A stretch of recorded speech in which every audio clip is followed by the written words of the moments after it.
Well, what do you know? It is a showtime. Had to put my phone on do not disturb because I don't want anybody to interrupt us when we have this opportunity to speak with a special guest tonight. We'll be talking about speed dating and the difference between having sex and making love next on Raw Talk.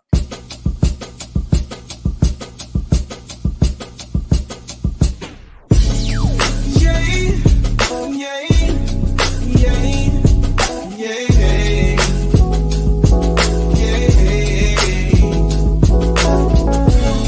yay, oh yay, yay, yay.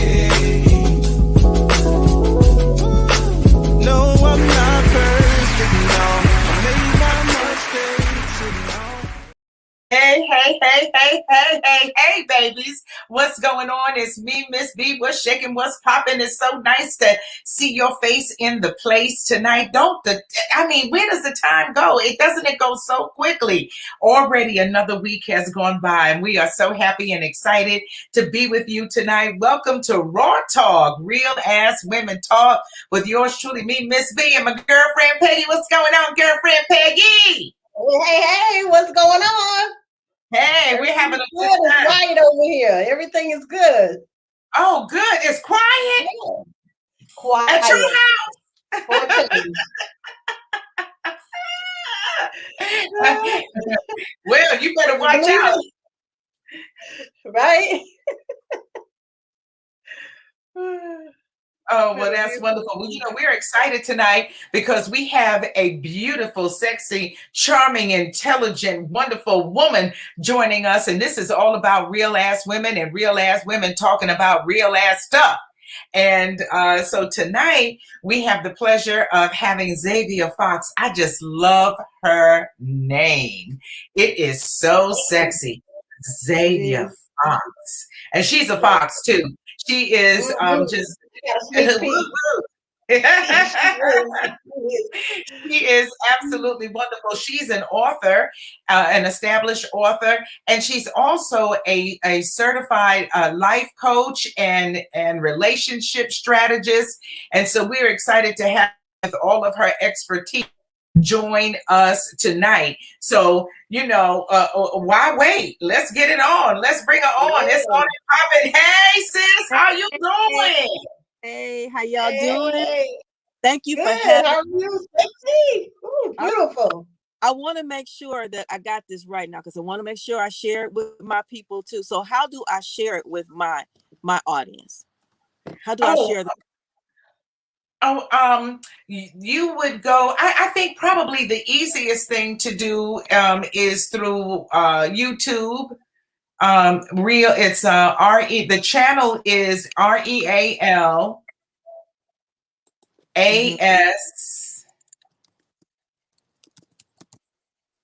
Women. Okay. Yeah. Real Ass Women Raw Talk. I just want to make sure that I share it to everybody because I think this is going to be a great show, and I don't want any of my people to miss it either. All right. Good job. Thank you so much. We appreciate that.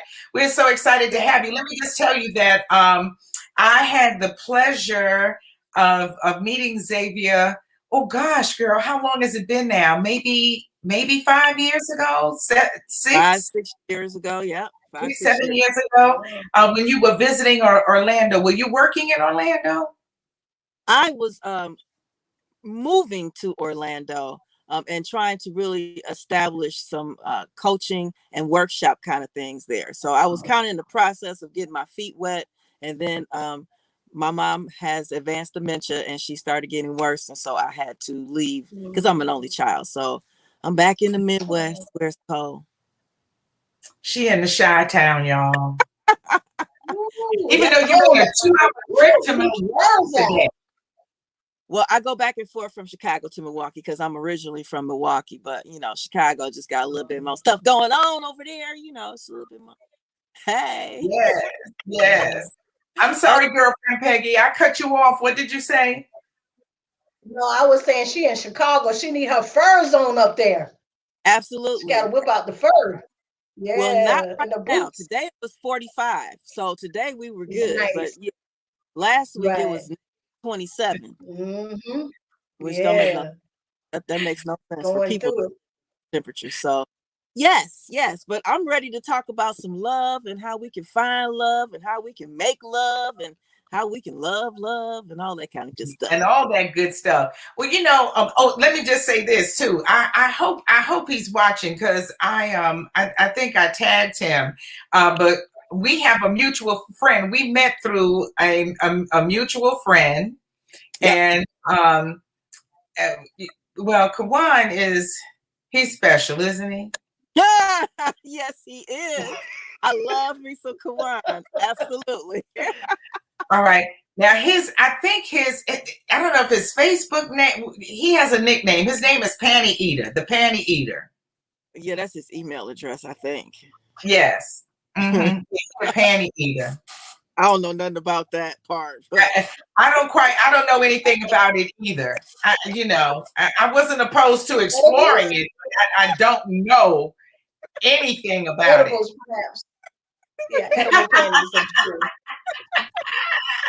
oh But I love him. He was cool. He would come to the club where I was hosting happy hour on Friday nights, and he'd come in. He'd just chill. He'd go stand up against the wall, and when I would go over to greet him, he would take me and scoop me up and hug me, and what he liked to do, he would crack every vertebrae in my back. Isn't that what he does? oh He'll yes, pick he's you like up. great hugs. Oh, great hugs, the best He gives great hugs. Yes, he does. If ever. you You know need what your those back, great hugs can do? because he's nice and What you thick. say? Did you hear me? What'd you say? I said, you know what those great hugs can do? TJ and Tab, the great hug, when she hugged Oh him, yeah, he that's said it right. was over. It was a wrap. Those Yeah, hugs get you. yeah. Yeah, Those maybe hugs, that's those hugs can get you, but Mhm. it wasn't like that. With our other guests who were on, and TJ said that when he met his now wife, when he first met her, she hugged him, and he was thinking, I can't let her hug anybody else like that. That's not happening. You ain't hugging nobody else. You're gonna hug me for the rest of your life. But the Panty Eater gives out some great hugs. Let me tell you something. You do not need a chiropractor if he is in the building. You're going to be just fine. It's going to be all good. But we'll move on for that. We're excited to have you on because you Yeah. are a life and relationship strategist. And what does a person do to become certified in that area? So there are organizations that actually certify coaches where you actually go through a training program for whatever their time period is. I believe mine was like a year and a half. And I am a holistic coach, so I don't prescribe any drugs, of course, but we go through the same type of process as a therapist would, except it's not by that standard of Western medicine to some degree, because therapists often will refer you to get uppers and downers and mellow outers and whatever those things are. So we learn how to diagnose you based on different activities that we put you through. And then it pulls out information like childhood trauma, hurts that you haven't healed from. A lot of us are dealing with childhood trauma though. And because we don't usually pay attention, or we don't even know. We have this one activity that's called the master teacher. And it really, that we ask you, who was the first person to break your heart? And that doesn't have to be a lover, because often it's a parent, or it could have been a teacher or a relative. And then we kind of go into that because that is where your first void formed. And often we go through life trying to fill those voids, whether you weren't close to your mom or dad and you're looking for love, or you have abandonment issues, so you tend to cling to people. But those are the things that really keep us from having healthy love relationships, because we already have these voids that we're working from. We're not really looking for love from that person. We're looking for love that we missed as a child, or we're looking for that acceptance. We're looking for the approval. Maybe you were teased in school, so you're looking for somebody to make you feel like you're okay. And you don't get that okay feeling unless a man or woman is telling you, oh, you're beautiful. You have to hear that in order to, we don't love ourselves because nobody else loved us. So as a certified coach, I am trained to heal, to expose what your issues are, and then take you through the process of healing. So I'm not a coach that just gives advice. I'm actually trained to help you heal. That's interesting because Peggy and I were talking about our personal journeys for 2021 and recognizing what parts of us are broken as a result of past relationships. And people always say that you need to heal or you need to do the work. And so, based on your expertise, what do you say the work is? Well, the work is first actually talking to someone, someone who's trained. I know, religion comes in often, but I actually used to be a licensed minister as well. And even though we do go through some rigorous training in order to, share the word and all of that, we didn't go through any coaching training to help people actually heal.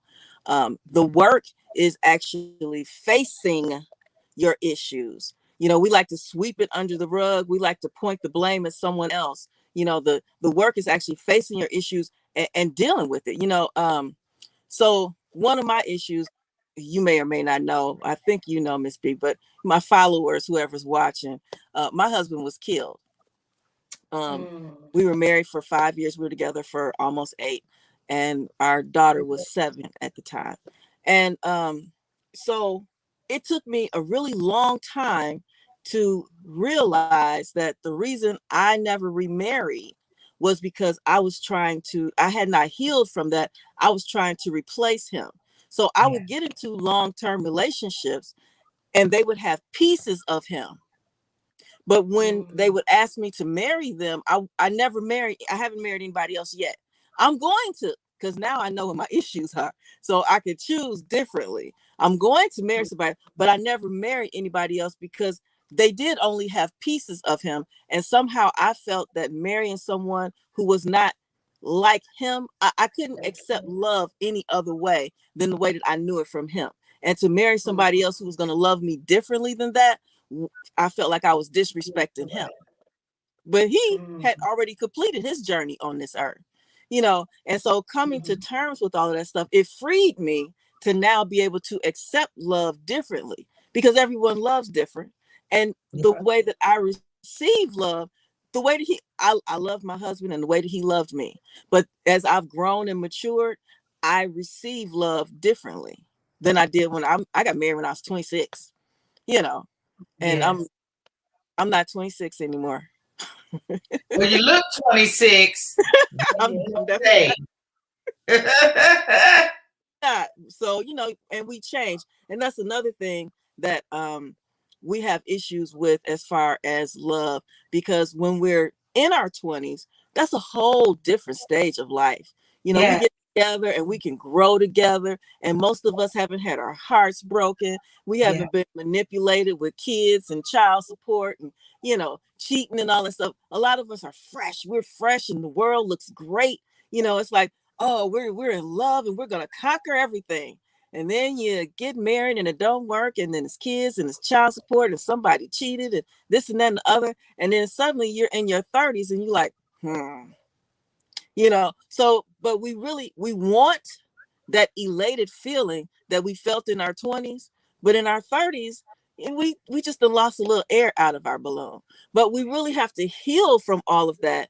And we may not have the same air we did at 20, because every stage of life is different. And that's another thing we have to accept. We're in different stages of life. Now that doesn't mean that you have to be bitter or mad or angry or any of that stuff, because everything in life is really a lesson. It's to guide us to that next step in life. I was reading something the other day on Facebook, and it said there's a lot of things that we didn't want to let go of, but if we hadn't, we wouldn't be where we are today. I mean, if you think back over your life, there's a lot of things there's a lot of stuff you didn't want to change. But when you look at where you are now, just think, if you had not let go of those things, you wouldn't be where you are now. You know, No. you wouldn't be where you are now. If I had held on to a lot of stuff, you know, even our parents, they did the best they could, but they didn't know everything either. You know, they went through their own challenges. And that's one of the things that we talk about in the coaching certification is forgiveness, because forgiveness is really hard. And what we have to keep in mind is that everybody is operating from a different place in their life. You know, Yes. they say when you know better, you can do better, you know. Right. So the things that some people do is because that is based on their own journey, based on their hurts, based on their voids, based on, you know, what they saw growing up. You know, a lot of men, you know, we talk about the players and all that kind of other kind of stuff, but a lot of men, that's what they saw their daddies and their uncles doing. That's what they grew up with. You know, Yes. Yeah. I remember Yeah. back in the day, you know, being a pimp and a player, they had the big Cadillacs. You know, I grew up in Milwaukee. Yeah. I know Detroit had it. I know Chicago had, you know, that is what it was on Players TV. ball. All of that Players kind ball was real. that's what the men now, when they were boys, that's what they grew up looking at. So why would Yes. emulate that to some degree, especially if they didn't actually even have a father? This is what they thought, you know. And if they Right. had a mother, if the They father left and the mother was working all the time, then he grew up in the neighborhood, you know. So maybe we're hanging out with the pimps and the dope dealers and the players and, you know, all those people I love. supposed Yeah, to be because anything. that's yeah, Yeah. So that Superfly era was very impressionable, and so I grew up with that, and I know I still have a little thread of that runs through me. You know, that's attracted you know, that's attracted to a man that has a little bit of that flavor. You because know, they running smooth. through. They stay so smooth, you know, that the way they dress and they smell and they talk and everybody's looking at them and, you know, they handling it and stuff. You know, you like your man to have that powerful presence where he can captivate. But, you know, he captivated you and he captivated her and he probably gonna captivate her and her and nowadays he might And her too.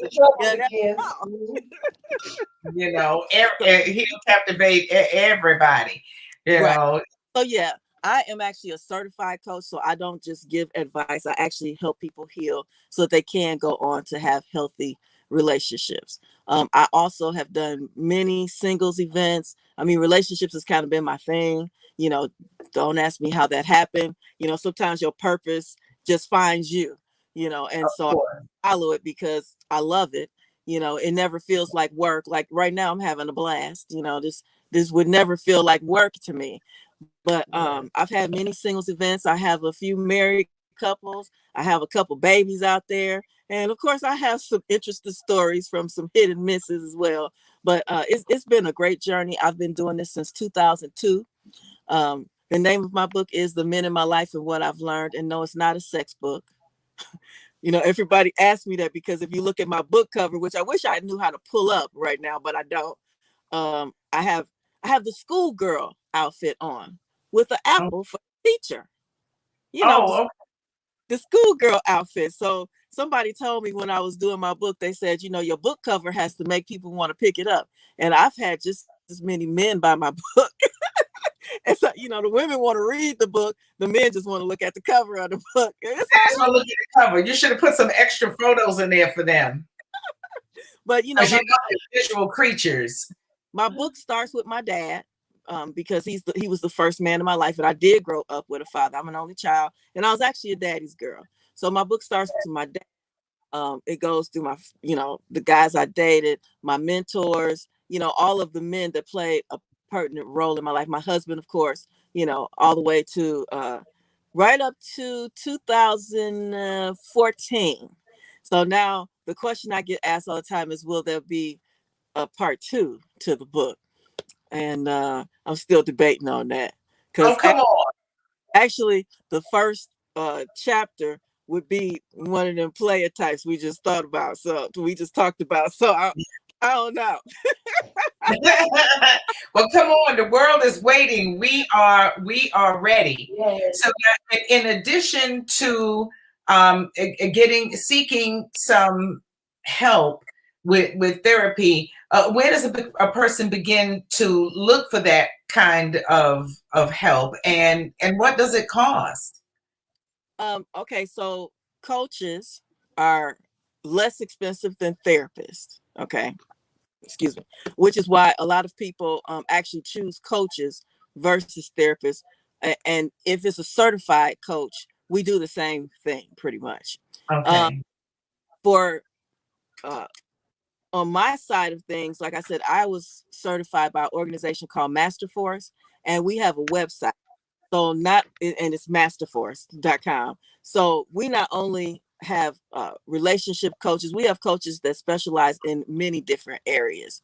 You can get a business coach, you can get a relationship coach, you can get a sex coach. It just depends on what's going on in your life and what you really need. It's a whole organization of us. She's been certifying coaches for 30 years now.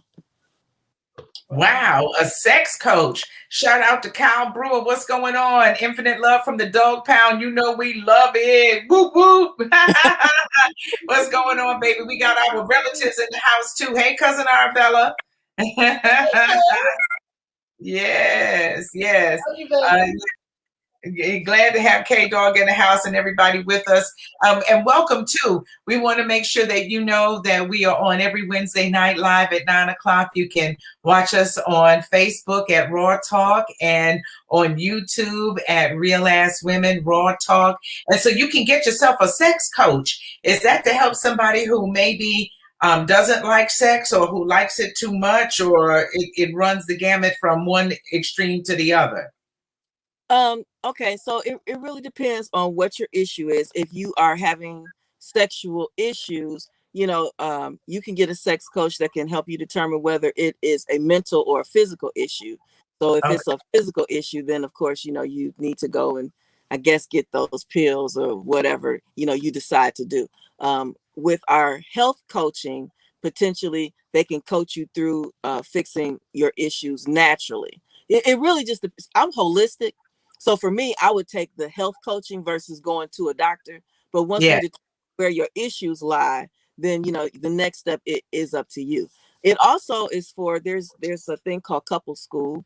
And so there's also the area where people are just missing each other now, so maybe she is not feeling it right now because she's going through some stuff, or maybe he is not feeling it right now because he's going through some stuff. So it really brings the two together and help them understand where they are and what they need to do, because sex starts outside the bedroom.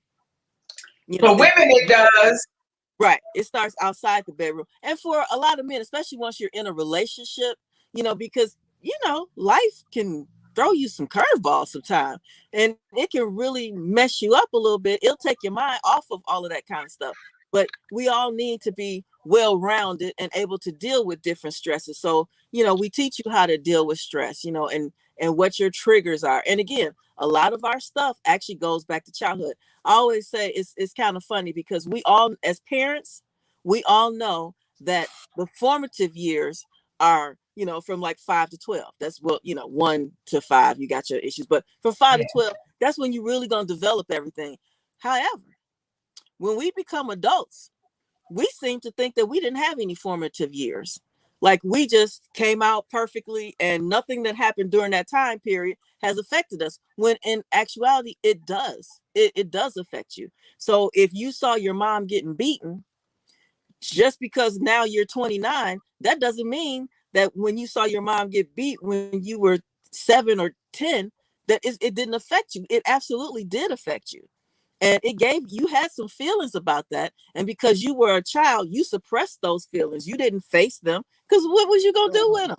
You Right. You might not have even known what to do. All you know is that you're afraid or that you don't like it. And then you mature without ever addressing that issue. And somebody says or does something that's an underlying trigger that you don't even know that is what it is and why.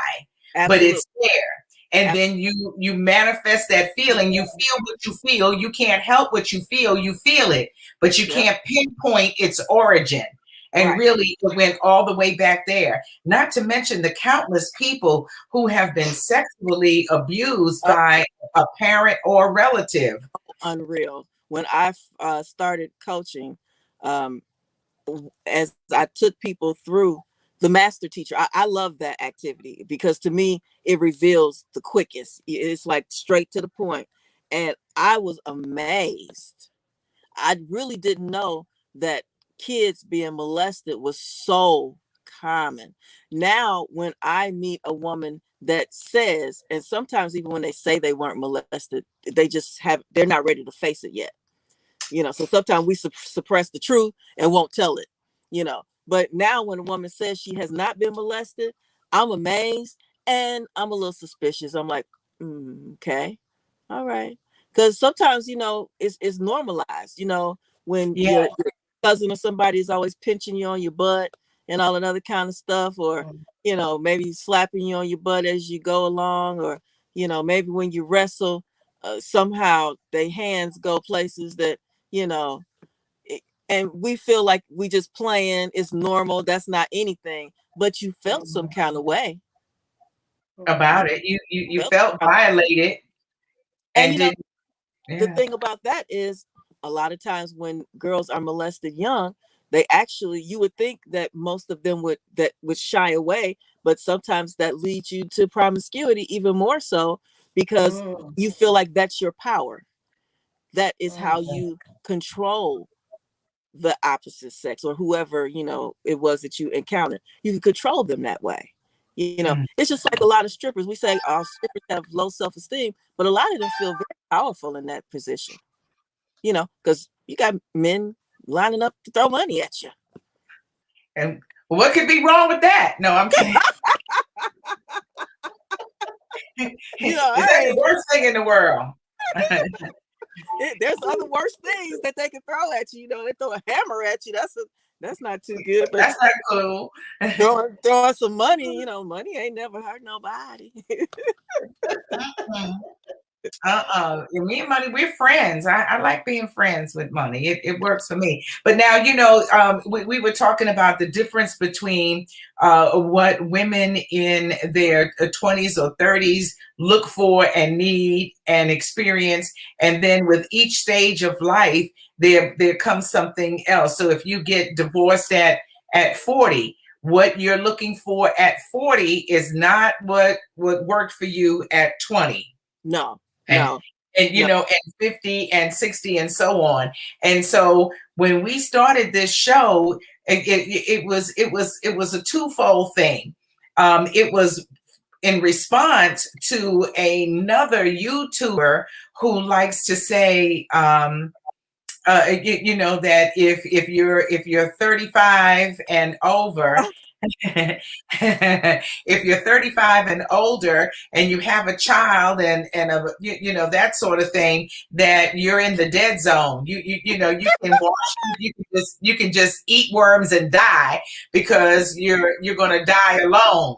You And know, and so we took such offense to that. We wanted to make sure that we let women know that is not true. And as a result, we have had several beautiful couples who have met in their 40s or late 40s and found love and beautiful relationship.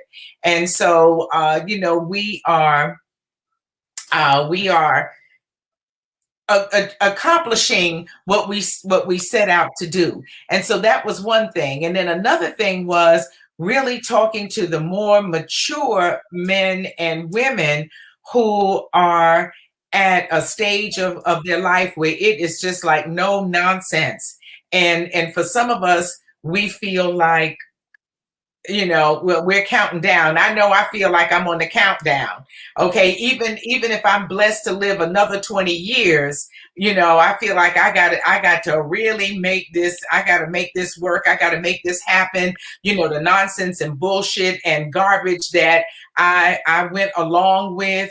For the last 10 or 11 years or 40 years or whatever, that I cannot afford to do anymore, not at all. So I'm really working on appealing to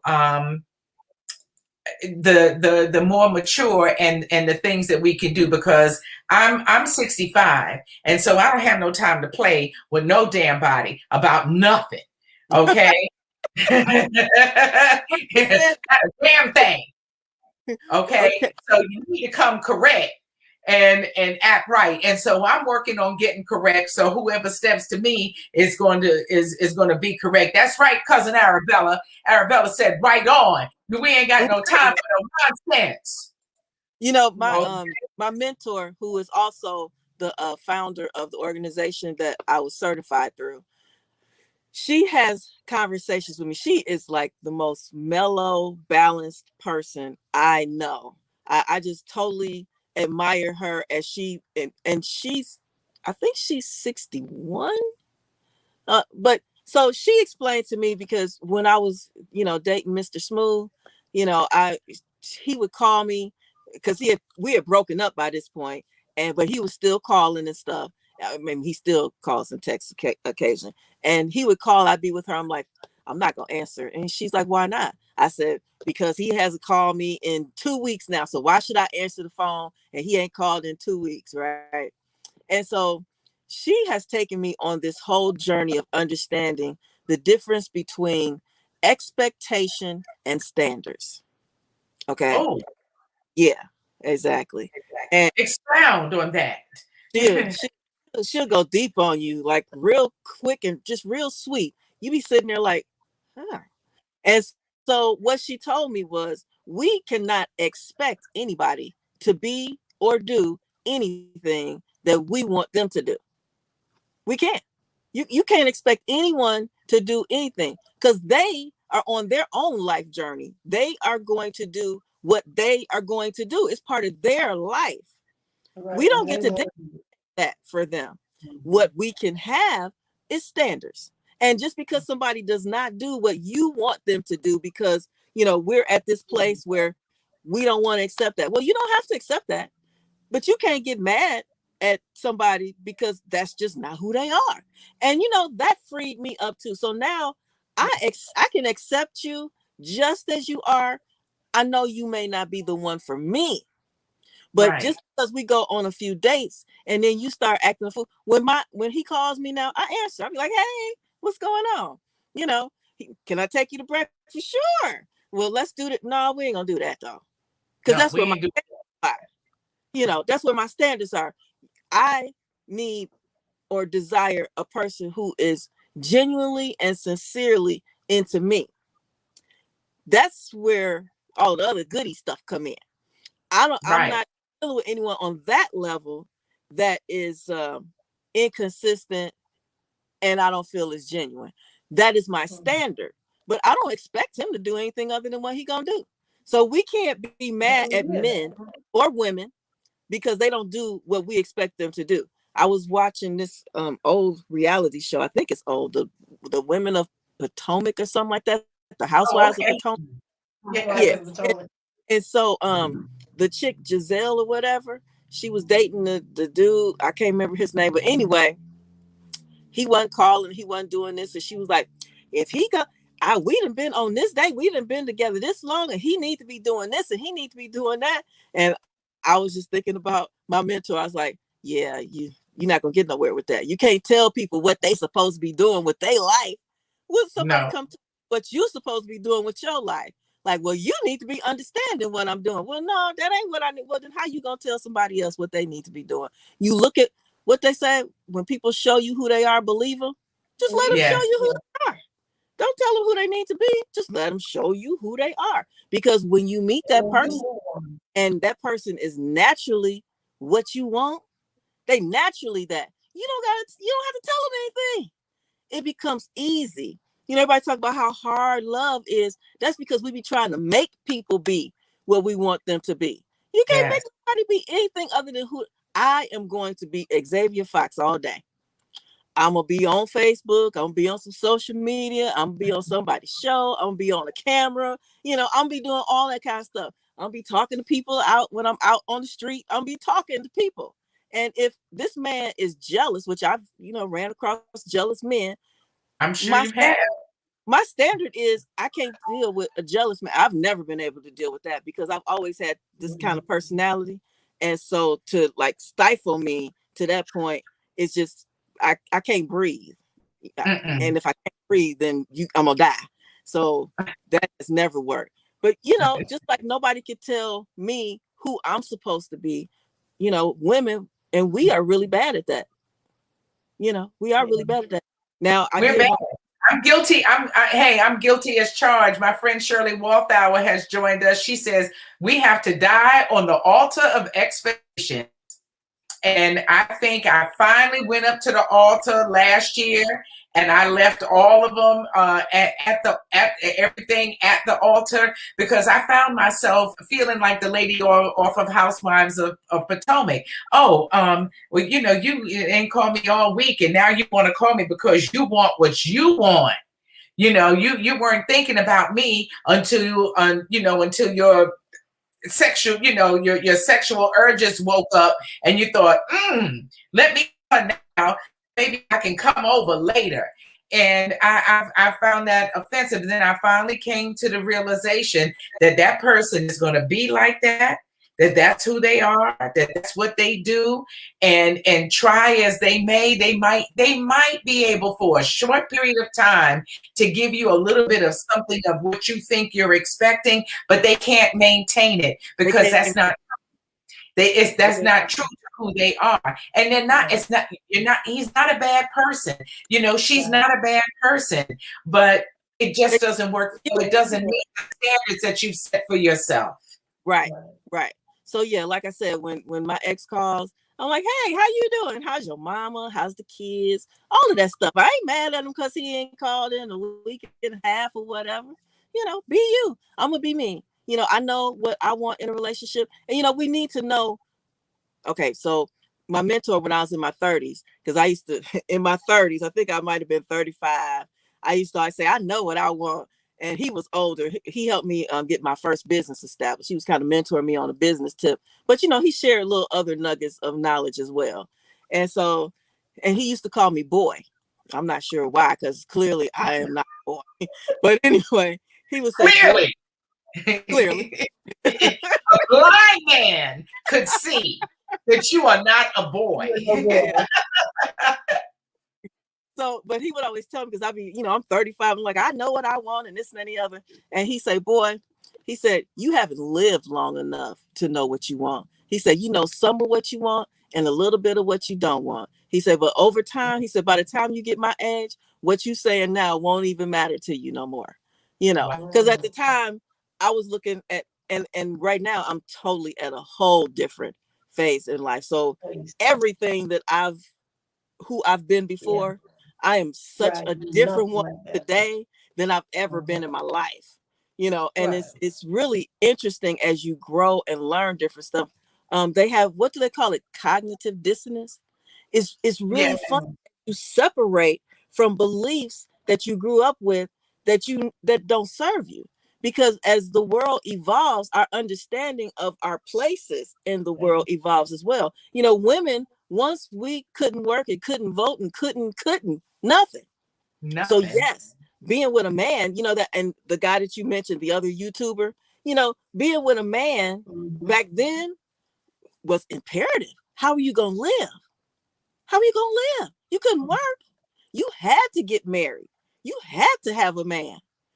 Now we want a man because we can live. Clearly, we can live. Really fine too, some of us. And sometimes when you look at people who are married and are in relationships, and you look at where you are, even though we like to have that consistent, companionship, but sometimes that consistent companionship comes with a whole lot of lack of peace in your life. Yes. Yes, there's a price to pay. Shirley says men do what you want, and women need to be clear in what they want and only yield themselves to that. So it's up to the woman to set the standard. You set the standard, but you can't control anyone. So that man may not ever do what you want him to do. The one that's standing in front of you that you arguing with about you need to do this, that man may never do what you want him to do. That does not mean that there's not another man that will naturally do what you want him to do. Your standard is about what you accept, because we can't control anybody else other than ourselves. So your standard is not about forcing your standard on somebody. Oh, I'm not going to give you any sex until you do what I want you to do. Well, that's how Joanne down the street is going to get the sex. From your man. You know, and Joanne might wind up with your man because she's a lot more peaceful, and he might flow naturally with her because you raising hell and trying to make him be somebody that you want him to be, but it's not who he is. And we all have, like, we are. And that was one of the things that that person that you was referring to, because I don't like to say his name either. We have made up for him. So many young women. I read this one woman. She was a young woman. She had a kid and stuff, and she said, you know, she figured if she was on top of her finances and she stayed fit, you know, that she would be able to get a man, even though she did have a kid. And she said, right now I feel like the bottom of the barrel, you know, and it hurt me so much because, you know, when my husband died, I was a single parent too. And I always had a man. When I wanted to have one, I always had a man. I was in long-term relationships. I've been proposed to. Having a kid is not, now, I get it. Because at my age now, my youngest is 29. I got two girls. My youngest is 29. My oldest is 37. So I'm dating myself a little bit. So everybody now knows that I really am not in my 30s. It's all right. I don't date men with young kids either. So we all have a right to have a preference. And I would say, because I have a stepson that's 31 and one that's 33. And I would tell them, you know, especially the one that doesn't have kids, why don't you marry a woman that don't have kids? You know, why bring the extra stuff into, and you don't have any kids? Why not have your first kid and let it be her first kid too? Why don't y'all share that experience together of having your first kid together? You know, of course I would tell my son that, you know, but I'm also not going to tell him to do that if he's really in love with this chick and she got a kid. Now, if she got 3 or 4 or 5 or 6 kids with 4 or 5 or 6 different baby daddies, I'm gonna talk with my son and be like, we're gonna have a serious conversation. But my daughter is of that mindset too. My daughter's of the same mindset that she's, you know, the man that she's looking for is not going to have children. She wants everything to be their first experience together. And people go, oh well, that's going to be difficult. No, it's not. Right. No, it's not. And I think you'll find that there are a lot of millennials, you know, and men who have seen the issues that their fathers had, their other friends have with dealing with that type of thing. They don't want that. They don't want that. My thing with that dude is not about preference, because I think we all have a right to have our preferences. My thing with that dude is his delivery. The way that he's telling people you're gonna die alone, you know, nobody. Oh, he's horrible.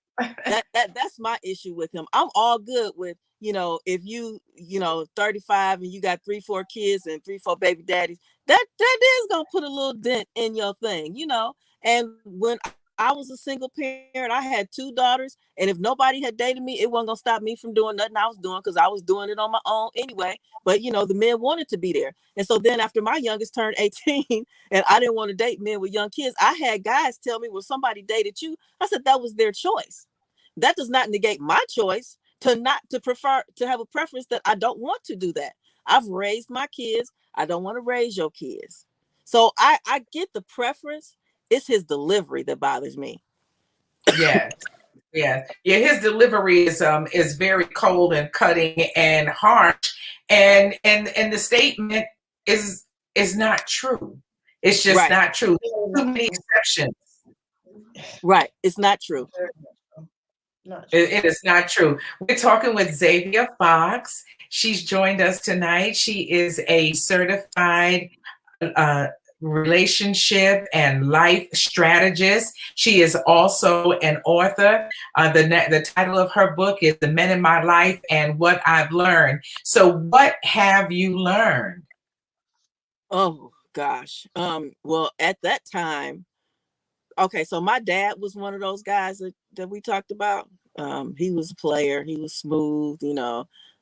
My dad passed back in October, and ironically, I've learned a whole lot more about him since he's been gone than I knew about him when he was alive. But Wow. you know, my dad taught me the game, but he also um taught me about men as far as, you know, the stroking the ego and, you know, all that kind of stuff, you know, how to keep a man, what they looking for, all of that kind of stuff. I think as I moved forward with that information, it actually did allow me to choose. Like I said, the guy that my most recent ex, that was the first guy like that I ever dated. I Wow. From my dad's stuff, I tended to date the nerdier guys, you know. Oh, okay. Yeah, I know I don't really look like a nerd's girlfriend, I but was like, oh, all right, right. I'm I really surprised. like the smart guys. I like, and that is what I like now. I like the smart guys, and I'm like really into real estate. So the guys who are into real estate just kind of catch my attention and stuff. And I like big guys, so you know if they're tall and kind of thick, you know that catches my eye, that kind of stuff. And so my ex, he caught my eye because he had all of that going on. But in general, I've always dated the nerdy, smart guy or whatever. So I learned quite a few different things. You kind of have to get the book, and I break it down more so in the book. But as I think about all the different chapters, it's like, can I sum it all up? Because I learned different things from each different guy. Now I also have in there, I've had 3 stalkers and I've been kidnapped. So all of that is in the book as well. And so what I learned from those things are in there. I do have some scars from the whole kidnapping thing. I'm not talking about physical scars, because often your mental and emotional scars are worse than physical scars. Physical Right. scars Yeah. heal, emotional scars go with you. And whenever a guy wants to come pick me up for the first date, I'm like, oh no, I am not getting in the car with you, and I don't know you or trust you yet. I don't get in cars with people. I'm not going to your house. It's going to take a minute for all of that to happen. But, you know, Or when I share my story, then they understand. But generally, you know, because I've read women be like, you know, he's supposed to come pick me up. And I'm sitting there cringing, like, do you really know how vulnerable you make yourself once you get in a car and the doors are locked? Because there's a lot of stuff you don't even pay attention to. I went on a date this past summer, and the guy, we were going to this event, and it was a parking lot. And I had driven because it was the first date, so I don't ride with people. But we okay. couldn't park next to each other. So he drove behind me until I found a parking space. And then he wanted me to get in the car with him and just ride with him so we could walk together once he found a park, right? Which, you know, I mean, I understand, but it took so much for me to do just that. It is so simple, but I really realized how much that experience did scar me, because even today, I can't get in the car with this guy because I just met, we had already gone to dinner. We had a great time. He seemed to be a nice guy, but getting into his car just to ride up the aisles so that he could find a parking space, and then we walk over to the event, I had anxiety, you know. Yeah, And you this, because you still didn't know him. I still didn't know him, so I don't know if you like, we're gonna park my car and then you gonna take out of the parking lot and take off with me somewhere. You know, that's not what most people would think. But this goes back to our triggers Your and our experience. Yeah. scars. I don't really know how to heal from that. You know, that's like an experience. I don't know how to heal. I mean, I have forgiven the person for what he did, but I don't know how to heal from that experience, because something like that, once that happens, I don't know how to heal from that part. So, but that's what I was talking about earlier with triggers. So sometimes we get into relationships and our triggers come out. And even though I know what mine is from, some people don't know what theirs is from. You know, Right. some people suppressed that molestation. Some people have suppressed the beating. Some people have suppressed being locked in the closet or whatever the situation was, or being abandoned, watching their mom or dad, you know, cheat with whoever or whatever the case might be, do drugs. You know, there's a whole segment of the population that grew up with parents who were strung out on drugs, because, you know, back in the 80s, that was like a huge thing that happened. Yes. You know, Yeah. crack in and just like messed up lots of families, you know? Mm-hmm. So Mm-hmm. yeah, Yeah. those triggers and stuff. But yeah, my book is available on Amazon. You can get it in paperback and the Kindle version. And I think the Kindle version is only like $5. So you can hop over there and check that out real quick. And Yes, The Men in My Life and What I've Learned by Xavia Fox. Make sure that you go to Amazon and either download it for your Kindle or purchase the hard copy. And folks can also reach out to you if they're looking for counseling at XaviaFox.com. Is that yes, correct? XavierFox.com is my website. I'm actually launching my new website. I believe it's going to go live on Friday.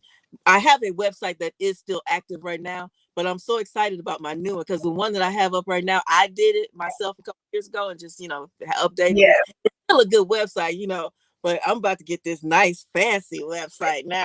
So that's going to come out on Friday. I'm so excited about that. But XavierFox.com is my website.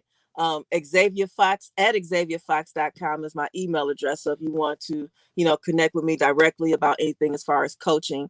I'm also on Facebook. I am on Instagram. I am on LinkedIn. And all of it is Xavia Fox. You can Google Xavia Fox, which is XAVIA Don't FOX. I know? Yeah, because it kept telling me, like, Oh my what? God, did I have an issue with your name and posting to promote you? Again, at first I spelled it wrong, and then after that it kept auto correcting back to it. So yes, X and we do have it. We can see it on the screen. Everybody can see it. It's scrolling by. They can see that and know how to get in touch with you. I would love for them to do that because traditionally in the African American community, seeking therapy is not the common thing to do. And I think people are becoming much more open to that possibility and realizing that that's a great way to go when you're talking about healing yourself. But let's talk about some fun things like singles events and the kind of things that singles can be looking for to do so that they can mix and mingle and meet people. And that speed dating thing, we haven't done that yet. Have you done anything like that at all? I have not hosted an event. However, I did attend a speed dating event some years ago, and it was a lot of fun. I believe that if you are seriously going to use speed dating in order to find a mate, you really have to know what your questions are, because generally you get a minute or something like that, and they're going to have questions. So you need to have like your top 3 questions. For me, my top 3 questions would be my deal breakers, because right off jump, I want to know if you need to be eliminated. Like, hey, hi, do you have kids? How old are your kids? Oh, they're 7, 9, and 12. Okay.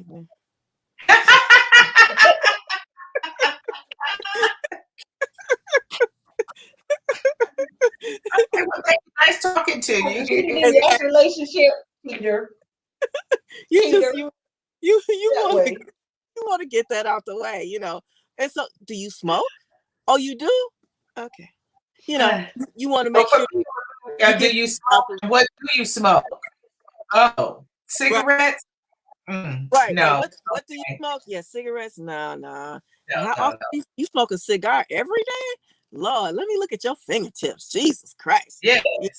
Yeah. So my questions would probably be, centered around what my deal breakers are, because you want to make sure you don't get all hyped up and then get let down immediately. You get all hyped up over this big tall man and he looking good and smelling good, and then y'all get to it and he like, yeah, I want you to meet my kids, and they running up to you, mommy, and you like,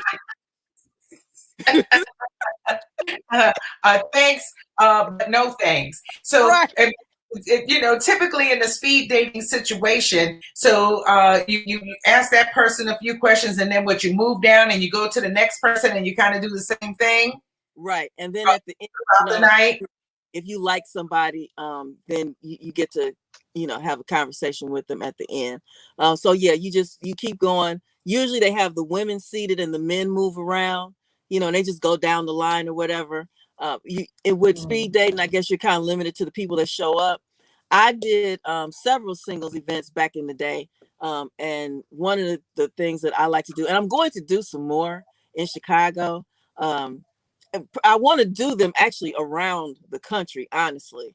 I want Because to. that's what we were talking about when we first met, doing that type of thing. Exactly. I want to take it around the country and just have a good time, with people, get people to meet each other, because meeting people is just the same as networking. It's just on a personal level versus a business level. And you never know. You can still exchange business cards because you never really know what you might want. I think that the perfect setup is to be able to do business with my man. If me and you, we loving each other and we making money together too, does it get better than that? I don't think so. I don't think so either. That's like the ultimate. But yeah, so I used to play this game. I love this game because it got people talking to each other. So it's the lock and key game. So Okay. you get women the locks, you get the men the key, and so you give prizes when they find out which lock their key fit into. So you get Oh, people because so you walk up there and you talking to people, and then it's kind of a little sexual connotation. Let me stick my key in your lock, yeah. Hey, hey.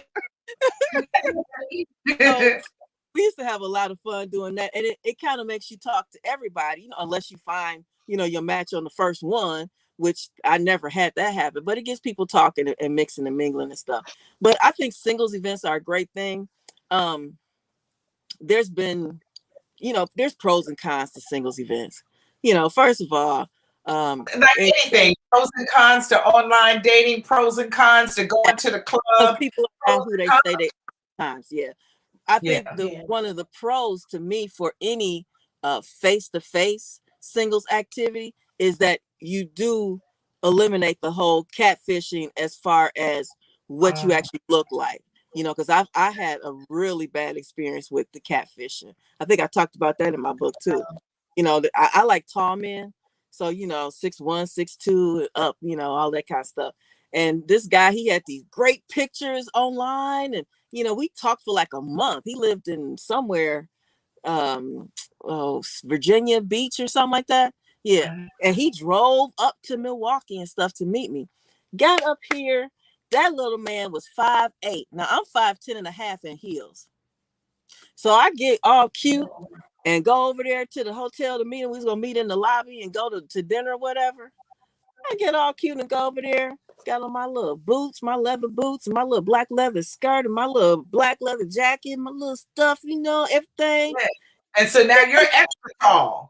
And yeah, so now I'm 5'10" and a half, and he's 5'8". He's round and he's balding. What am I supposed to do? Fortunately, again, when I was young, when I had my kids and stuff, I'm kind of pursuing my goals and dreams now. When I was a single parent, of course, I had a 9-to-5 like everybody else because I had to make sure them kids had something to eat. And so anyway, I was in hospitality and food service, so I could talk to anybody and everybody.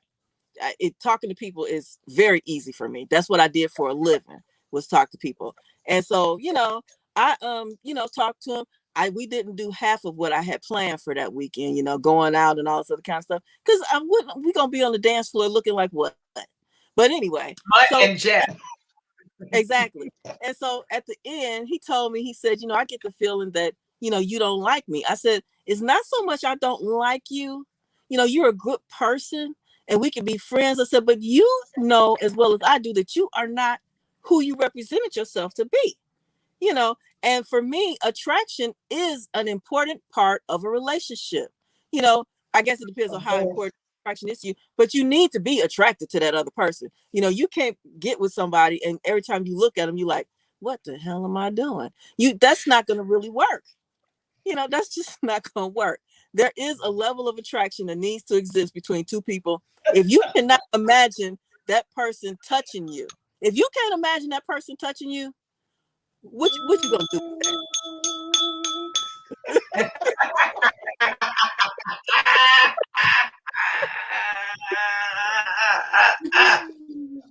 It's nothing.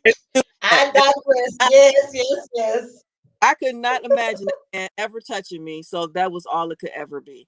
But I do think that in person, dating events and stuff like that. I do prefer that over online dating, the dating site. But dating sites is just another way to meet people.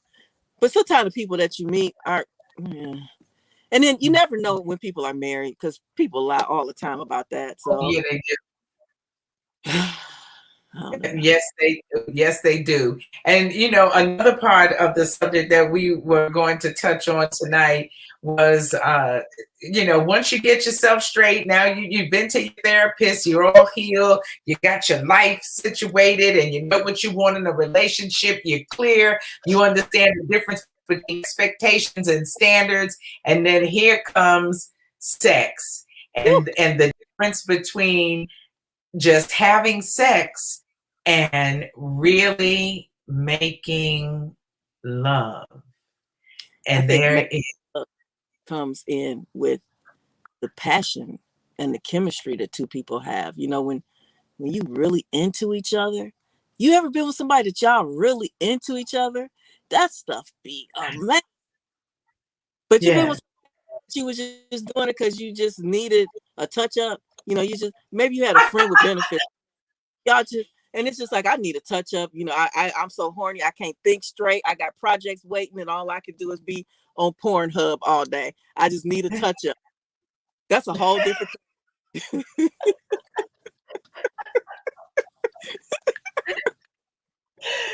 I just need a little something. I need a little trim. I need a little touch up. Right. Latest thing back down. Right. You don't even sweat my edges out. Let's just make this happen real. But when you with that person and y'all look in each other's eyes and you feel that, you feel that from across the room. Oh my God. Yeah. Then when they touch you, it's just it's a whole different experience. It's electric. Yes. You're gonna make me call my ex because he had that going on too. I've been saying no. You're gonna mess me up. Sorry about that.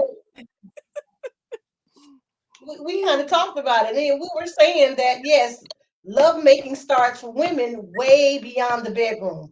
It's with a touch. It's in this way he smells, the smell of his cologne. Yeah. He can look at you a certain way. Just hearing his voice on the phone is like you're just excited and you can't wait for him to get home. It's the passion, like you say, it's that connection. It's that you could just touch my arm and I'm just going to melt, that type of get the look good on there, your hair standing. I mean, what it's just amazing. And once you've had that, once you've been there, going back to just sex, it seems so unfulfilling. Like, why am I? What am I doing? This is so dry. What am I doing this for? That whole chemistry and passion thing. Yeah, it's been a while since I've been involved with somebody on that level. And that's what I'm holding out for. I want that passion because, especially once you've been holding out, then you want to make it worth it. I'm not after 11 months. I ain't get with nobody just so that I'd be like, okay, let me just go ahead and I done been past that point already. Yeah, that touch up is not gonna be enough. It's not gonna be fulfilling. It's not gonna be satisfying. It's just not gonna cut it. It's not gonna cut it. And so you can make love with someone. Can you make love without being in love? Could you have that with example, even though now you all are not in love, but because of the chemistry that you had, still make really good love as opposed to just effing? I'll be honest. Did you ask me about me and my ex? Is that what you said? Yes. Could you right now still have the love making experience even though you're not in love with him? He says that we can, but I disagree because there's a level of respect, there's a level of trust. All of that stuff goes into that chemistry and connection. And at this point, my level of respect for him has changed, and my level of trust for him has changed. I'm not trying to make him be anybody else other than who he is. But at this particular point, who he is not somebody I'm connected to. So if I had sex with him, I know he would try and make it to be everything that he could, but it would still just be a penis. That's what it would be. And I mean, And even though he knows even though he knows your sexuality, he understands your sex language, he knows how to satisfy you physically and sexually, it's still it wouldn't be making love. We wouldn't be making love anymore. Yeah. He would know how to make me have orgasm. Arouse you. He would know how to do that, but it's still, that's not making love. I can make me have an orgasm. Hello. So yeah, that wouldn't be making love. It would having sex. Now, would the sex be good? Possibly. It depends on what mood. If I'm in a mood to really be open, to let go of some of my, I don't want to say inhibitions, because I don't really have a whole lot of inhibitions, but to let go of some of the things that I would be thinking about. Because, women, we often are in our heads a lot. And sometimes it's hard to get out of your head. And if there's things in your head that are not really going along with the activity at hand, your body may respond. But it's still not the same. So it wouldn't be making love. We would be having sex. It could possibly be good sex, maybe, but it would still just be sex. Yeah. The body's here with me, but your mind's way on the other side of town. Right. That's what's going down. Yeah. Right. My mind is saying, okay, this is good for right now, but I'm nigga for another 3 weeks now. Right. That's what's going through your head. And that's not conducive to a love making. Before it was like, you doing that, and then we get up and go in the kitchen and cook something together, and might get a little quickie on the counter. That's that love thing. That's that's when it's real good. Yeah, but that whole sex thing, that's just like a touch of, oh yeah, you have a vagina, I have a penis, let's put them together and see if we can make some explosions happen. Yeah. And it works the same way for men. If they get in their head about something else, now they lose their erection. They have to be in it with you too. They have to feel something. They have to want that from you. I think more, I don't think we give them necessarily enough credit. We think about them as being mannish or doggish, and that they can just run around and stick their penis in anything and whoop, whoop, whoop and be happy. But they have some things that they want out of women as well. I was talking with a close personal friend last night, and he said to me, he shared with me that he had to visit with his ex to deliver a package, and she attempted to engage him in sexual intercourse, and he turned her down. And I said, what? I said, you turned down coochie during COVID-19? Coochie that you know about? And he said, listen, there's a whole lot of things that come with that. And so now you have a mature man who understands that when you engage in sex with a woman, it means something to her. It means, it might mean we're reconnecting. We can rekindle the relationship. You do love me. We can, possibly make this work. He said there's a whole package that comes with that I'm not interested in connecting with. So I turned it down. Not a problem. I'm like, oh, well, you go ahead on. That's a mature man. Making a mature decision, because all the men I know don't turn down a damn thing. Man, this one dude told me, he said men and women are different, and women will never understand. He said a man don't have to know your name or even see your face, and he don't care if he don't ever see you again after that day. I was like, dang, that's pretty rough. That's rough. But it's real.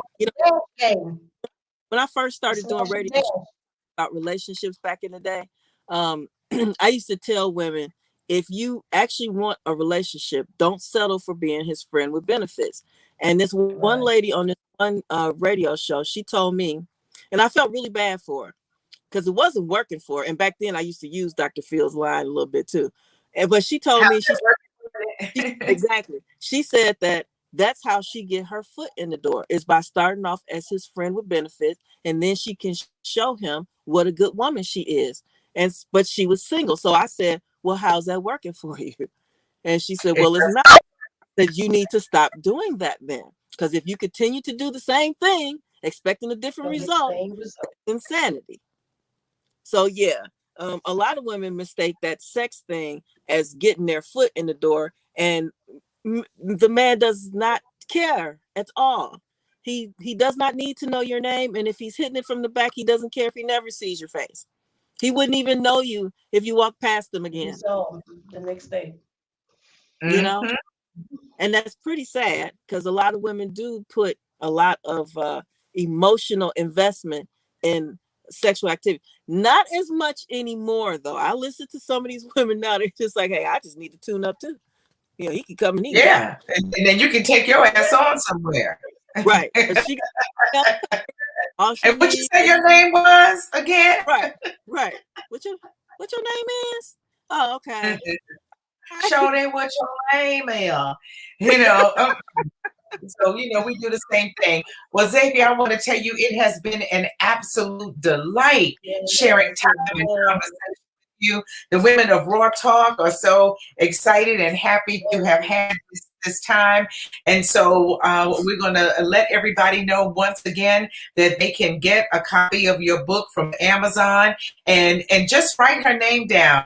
Xavia Fox, I love it. It's XAVIA and you can Google her name, and then you'll find all of her social media and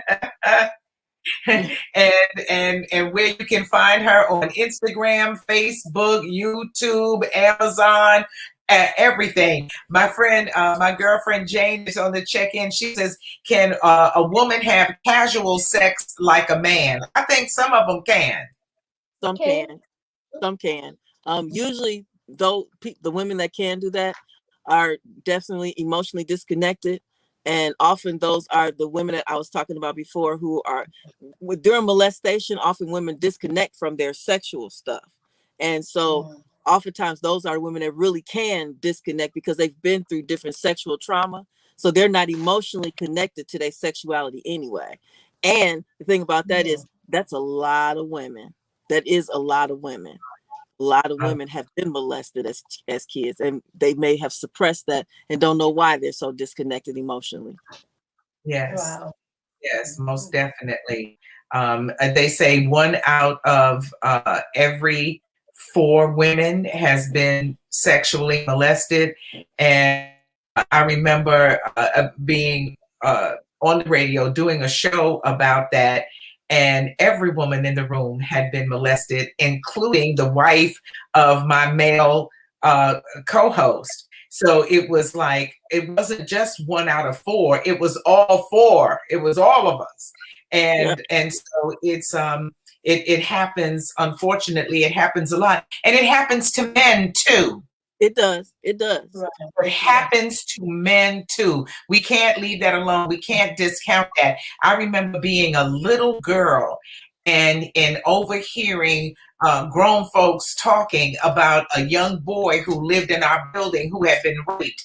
And I didn't even understand what rape meant at the time, but it sounded horrifying to me Yeah, nonetheless.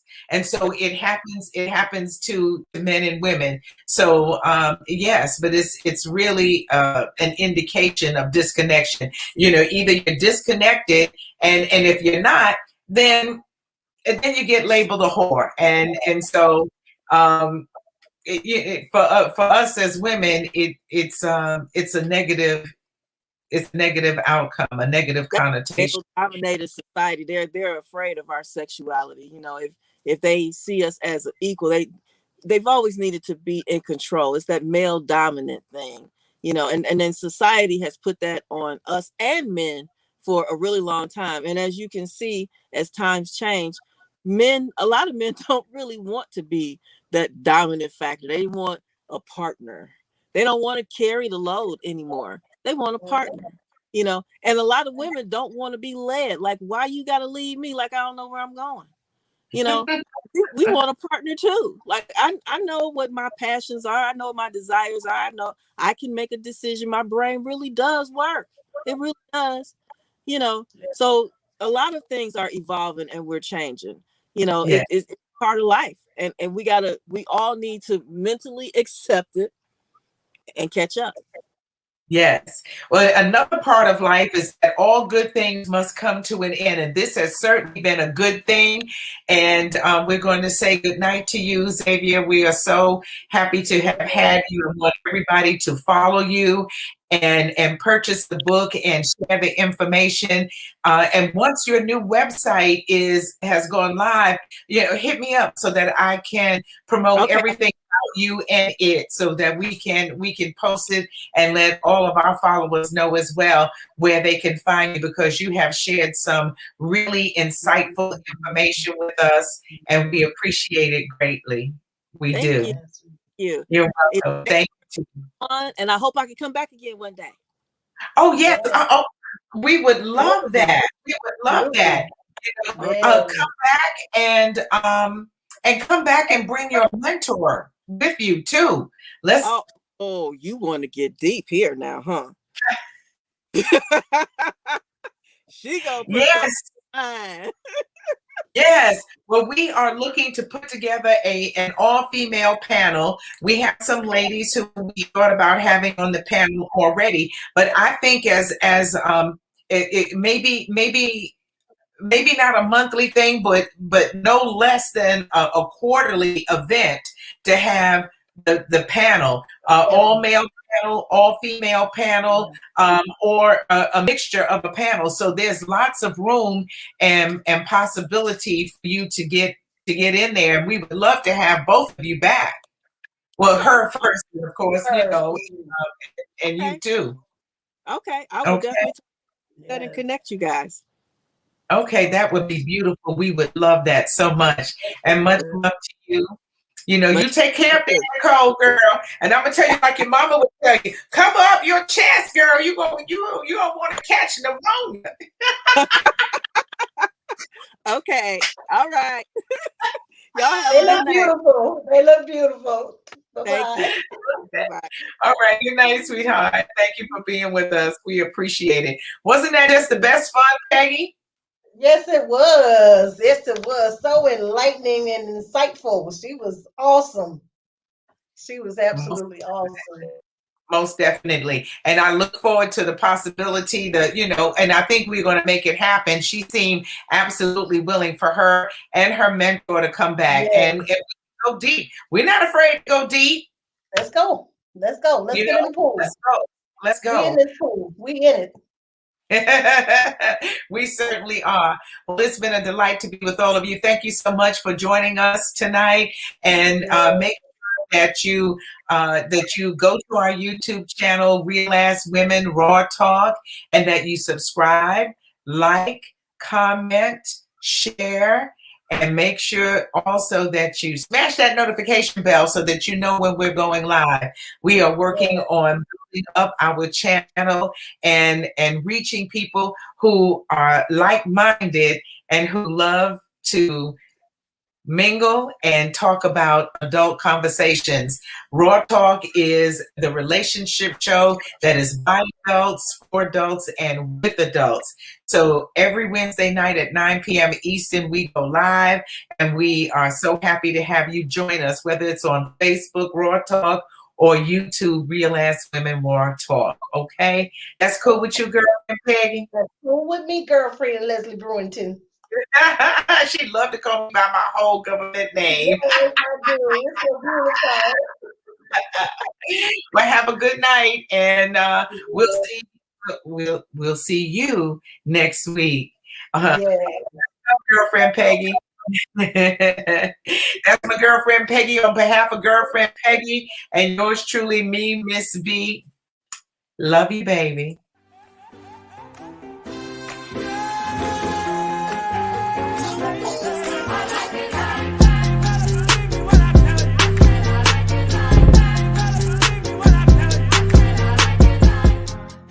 Raw Talk, the show that's by adults, for adults, with adults. Wednesday nights, 9 p.m. Eastern, on YouTube and Facebook, live.